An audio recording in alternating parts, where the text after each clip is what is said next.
Welcome to today's session. Recently, the soldiers of Indo-Tibetan Border Police or the ITBP were the first to cast their vote for the 2019 Lok Sabha elections in Arunachal Pradesh as service voters. So in this context, let's understand who the service voters are in detail. In this session, let's get started. So let's start by understanding who a service voter is. So a service voter is a voter having service qualification.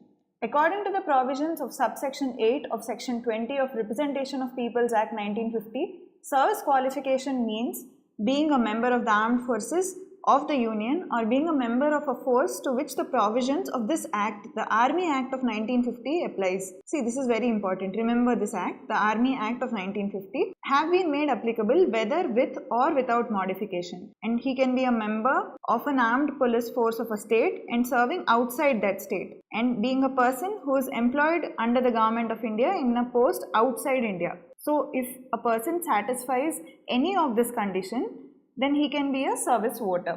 These service voters belonging either to the defense or the paramilitary forces have the option of either voting through a postal ballot or through a proxy voter. I'll explain who a proxy voter is a little while from now. And there are roughly 30 lakh service voters in India. How is a service voter different from that of an ordinary elector? See, an ordinary elector is registered in the electoral roll of the constituency in which he lives, where he is located. But a person who is having service qualifications can get enrolled as a service voter at his native place, where he is actually not staying now, he is posted elsewhere, but he can get enrolled at his native place. That is one option available to the service voter.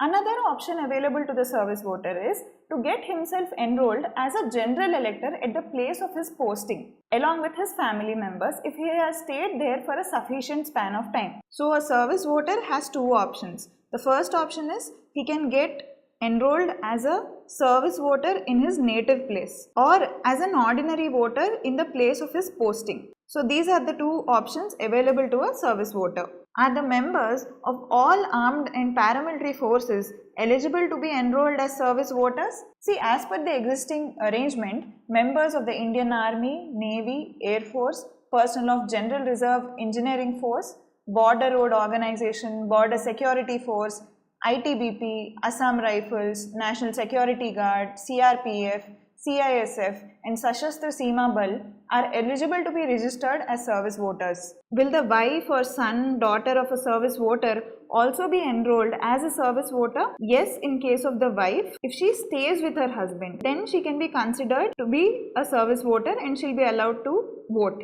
But it is not true in the case of the son, daughter or any other relative or a servant, even if they are staying with the person who is a service voter. Even in that case, they won't be considered as a service voter. Is this facility of enrollment as a service voter available to the husband of a female service voter?